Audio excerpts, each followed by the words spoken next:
Yo, what's up with y'all, man? I hope you're doing good. If you're new and you're a fan of the NBA, subscribe to this channel. So let's get straight into it. It's like it's Minute Maid, hijack 4, renegade, 24, number 8, Kobe shit fade away. Ballin' since 11th grade, still in school, let them hate. Comparisons. One of the things that us fans like to do when it comes to these young and up and coming prospects out of college is to compare and contrast them from players in the past and today. Now look, man, I'm not gonna lie, I be seeing the most lazy comparisons out there on the internet. I kid you not, like for instance, whenever there's a 6'7" to 9" wing coming out of the draft, people literally just slap him with the Kawhi comparison. Oh, he got long arms, or he could play defense and do stuff offensively? Next Kawhi. It happened to Josh Jackson, it happened to Mikal Bridges, and it is now happening to DeAndre Hunter. Another funny one out there is the Dirk Nowitzki comparison. Ooh, hold up, he foreign? Whoa, wait a minute, he can shoot and he's 7 foot tall. That's the next Dirk Nowitzki. That's the next Kristaps Porzingis. Like, god damn, yo, like, what's up, man? I'm gonna try my best to right most of those wrongs and give you guys an accurate comparison to these guys coming out of college. Now look, before I go on, I just want to point out something real quick. I want to say that these players are their own players. They cannot be a duplicate of whatever player that you compare them to or say they will be like. That just simply isn't possible. Now they might have similar abilities and traits, but them being these same exact players and having these same exact achievements and stuff like that is a ridiculous thing to expect. They, just like me and you and every single other human being on this planet of Earth, are one of a kind. They are different. So the first player up that we have to try to compare is of course Zion Williamson. Now Zion is literally going to be a rare breed in the league. Let me reference you to a clip from a video that I made just a few months ago. He is one of the most physically gifted prospects we've ever seen. It's almost as if he was created in a lab. Some cracked out scientist made this right here. Height of a wing, strength of a big, and speed of a guard. Mix that up, throw in your potions and your lotions and all that, and you get this. Dude is just built different. Yeah, I couldn't have put that in better words. My wordplay right there was crazy, and you can't lie about that either. Anyway, Zion is literally one of a kind. He really doesn't have an archetype, and there isn't a player in the NBA today who you can be like, oh yeah, he plays like Zion. Because this man is what, 6'6" to 6'7", and his weight ranges from 270 to 280. And it's a very big man. So like I said, there really isn't anyone you could put in the same category as Zion today. Julius Randle's name could be thrown out there ironically, but let's be real, man, that comparison's no fun at all. And it's not the most amazing comparison as well. In order for us to find Zion's match, his comparison, we have to go back in time. But in order to do that around here, you already know what's going on. We gotta bring out our time machine. The last time I used this thing was all the way back in my Magic Johnson video that I made a couple weeks ago. Check it out, by the way. So we're going all the way back in time to this date right here, 1991. The Charlotte Hornets select Larry Johnson from University of Nevada, Las Vegas. Larry Johnson from UNLV. That is the year that someone by the name of Larry Johnson was drafted #1 overall to the Charlotte Hornets. Now Larry, coming out of college, was a 6'6", 250-pound power forward. Sound familiar? As a rookie, the 6'6" ball of speedy meat that Larry was averaged 19, 11, and 4. Compare that to Zion's 23, 9, and 2 coming out of college, and their playstyles just being too big for people his height while simultaneously being too fast for defenders bigger than them. Allows them to get easy buckets in the transition and in the paint area around loose play situations. Now Larry Johnson isn't a household name, I'd say, for the average NBA fan, because his career was seriously hindered by injuries. But if he never had that tough setback, we would be talking about this man right here much more often, and we wouldn't have such a hard time trying to compare this man Zion, because this is almost him. If Larry Johnson was to be reincarnated and resurrected on the evil tip, he would literally be what God has blessed Zion to become today. Now to continue this vibe-worthy video, we're gonna move on to this man's teammates. Cam Reddish. Now Cam Reddish is going to be a hit or miss type player in the draft. And looking back on this video a year, 2 years, 3 years, 4 years from now, 5 years, who knows? I could either turn into a meme and sound like a dingus because of the outcome of his career, or I could look like a god.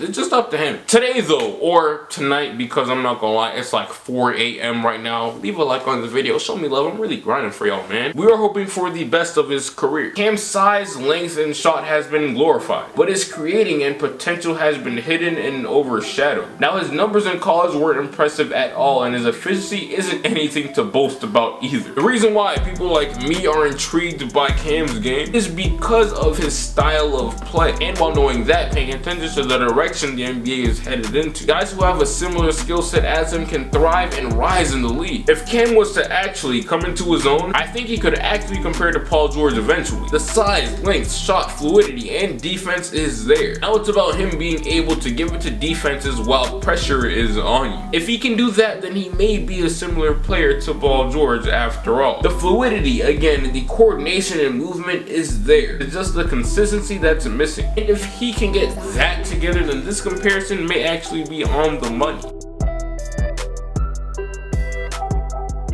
Now on to the next and second best prospect in this draft after Zion Williamson, Ja Morant. Now Ja is known for his wide-eyed vision and his playmaking on the court, along with his quick trigger athleticism, shot creating, and making skills. Now some may compare him to D Rose, and others may compare him to Damian Lillard. But to me, if anything, he's more of a...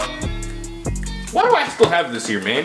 Why ain't y'all telling me? This is why I be having problems with you guys sometimes. Anyways, to me, he's more of a patient John Wall. Or even better than that, a conservative Russell Westbrook. Now when it comes to the physicality attributes, he is nothing like Westbrook because Westbrook is freaking huge. But when it comes to his quickness and how he slices and dices the D in the paint, he gives me Wall and a little bit of Russ vibes. Something though that we all know is that Russ can play ball without his brain and just hoop with pure passion and emotion on the court, which can turn very dangerous. Luckily for Ja though, he doesn't have that issue, and also for his size, he's surprisingly a good rebounder. I think Ja is a combination of a lot of point guards in the NBA today. He has a very similar build to D Rose when he was younger. He flies with aggression in the air like Russ, but he plays with high IQ the entire time. He's really a mix of a whole bunch of guards in the league, and you can certainly tell from his game. If I was to compare him to any point guard in the NBA today though, I would say John Wall, but I wouldn't say it so confidently though, because I can feel like he can be so much more than what John Wall was. Next prospect is my favorite prospect, Jarrett Culver. Now Culver just knows how to play basketball the right way, and the amount of skills on the court that he has to display, the slickery slide quickness, tight handle, the craftiness, and the up on you defense is going to make him special in the league today. I swear to y'all, man, it's like almost every draft video that he's a part of, I keep on trying to beat this into your head that this man is going to be great. But if you don't want to listen, okay, just continue to sleep with the rest of them. But anyways, as of now though, if I was to compare Jarrett Culver's game to anyone in the league just based off of his movements, total explosiveness, and offensive versatility, I think he compares to Caris LeVert pretty nicely. That is a pretty elite comparison considering that Caris LeVert is on his way to stardom in the league very soon after years and years of developing his game. Jarrett Culver though has even more potential to be better than him though, because first of all, he's stronger and he's way better defensively. You know, I think this may be the most accurate comparison in this video, either him or that Larry Johnson dude. Now these last two player comparisons are kinda tough because these guys in college had limited playing time. The first player that we have to talk about is that man Bol. Now Bol, man, that man is huge and he's mobile and he's so long. It's obvious who his comparison is. His comparison, to me at least, is Kevin Durant and Kristaps Porzingis. Those are the vibes that I get when I watch him play basketball. While that does sound scary as hell and he could easily be the best player from this draft if, you know, that was to actually be an accurate comparison, things are just really different in the NBA. And I don't know how well he could feed off of contact and through it, the same way guys like Porzingis and Kevin Durant can in the league. There aren't many tall, great skinny guys in the league, so that just should tell you something right there. The last player in this video that I'm going to be covering is Darius Garmin. The man played 4 full games in college this year, and to be honest, that isn't nearly enough to discuss his archetype in the NBA. But based on the footage that is out there now and what I saw with my 2 eyes, his quickness, shiftiness, and speed on the court gives me Kemba Walker vibes. His ability to get his shot off with that type of coordination is insane. And just like Kemba, he is undersized and is not glorified for his passing skills at all. So Kemba Walker is Darius Garmin's comparison for me. This is the end of the video though, man. Once again, these guys, Zion can only be Zion, Jarrett Culver can only be Jarrett Culver, Bobo can only be Bobo. That goes on for not only every single prospect, but literally every single human being on this planet Earth. Like I said again, this video was made just to draw comparisons from players and see how they could possibly fit into the NBA. But like I said, man, yeah, this is the end of the video. I really do appreciate you for taking time out of your marvelous, spectacular day to come over here on my channel and to see what I have to talk about today. Make sure you leave a like, tell me what you think about this video in the comments, let me know your comparisons as well. I gotta hear you out, I like to hear you guys out. And oh yeah, also share this video with all your other friends as well. Also, before you leave, make sure you turn on the Mojofications, notifications for the slow ones. And make sure that you have an amazing day. Until then, I'll get right with you. No way, remember back when I couldn't get a play, no home, I ain't have a place to stay, I got to work, made a certain free to way, told my girl